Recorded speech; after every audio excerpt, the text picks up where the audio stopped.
क्या कर रही हो ज़हरा? आखिर मुझे यहां क्यों लेकर आई हो? कुछ बोलो भी।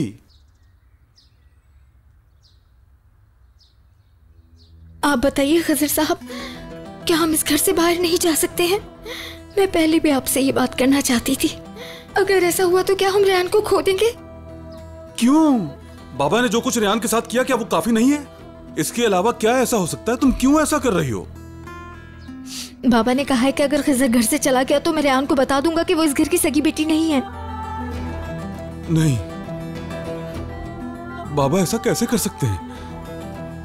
ये बात जानने के बाद तो रेहान जीते जी मर जाएगी। नहीं कर सकते बाबा ऐसा।